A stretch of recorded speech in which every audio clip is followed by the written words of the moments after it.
એક છત્રીમાં સમાન અંતરે 8 સળિયા આવેલા છે. છત્રીને 45 સેમી ત્રિજ્યાવાળું, એટલે તમને ત્રિજ્યા મળી ગઈ R 45 સેમી, 45 સેમી ત્રિજ્યાવાળું સમતલીય વર્તુળ ધારી છત્રીના બે ક્રમિક સળિયા વચ્ચેના ભાગનું ક્ષેત્રફળ. બે ક્રમિક સળિયા વચ્ચેનો ભાગ એટલે થશે લઘુ વૃત્તાંશ.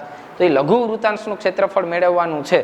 તો લઘુ વૃત્તાંશના ક્ષેત્રફળનું સૂત્ર થશે પાઈ r સ્ક્વેર થીટાના છેદમાં 360.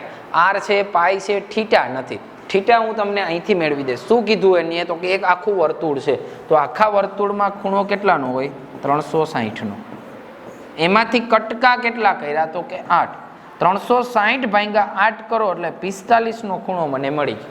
હવે આપણે લઘુ વૃત્તાંશનું સૂત્ર લખીએ કે બે ક્રમિક સળિયા વચ્ચેનું અંતર એટલે લઘુ વૃત્તાંશ. તો એનું સૂત્ર થશે પાઈ r સ્ક્વેર થીટાના છેદમાં 360. તો અહીંયા પાઈની કિંમત લખશું, નથી આપેલી, એટલે 22 ના છેદમાં 7. r એટલે 45 ગુણ્યા 45, થીટા એટલે પણ 45 જે હમણાં મેળવો, છેદમાં 360. 45 ગુણ્યા 8 360 થઈ, તો એ કેન્સલ કર્યું. હજી અહીંયા તમે એક આમ ઉડાડી શકો, 11 ગુણ્યા 2 4 ગુણ્યા 2 બે બે ઈ કેન્સલ કર્યા. વધ્યું શું? તો કે 11 ગુણ્યા 45 ગુણ્યા 45 છેદમાં 7 4 28. આપણે ખબર છે કે આ જવાબને છેલ્લે કંઈ યુઝ કરવાનો ન હોય તો સીધો આનો ગુણાકાર કરીને મૂકી દેવાનો હોય.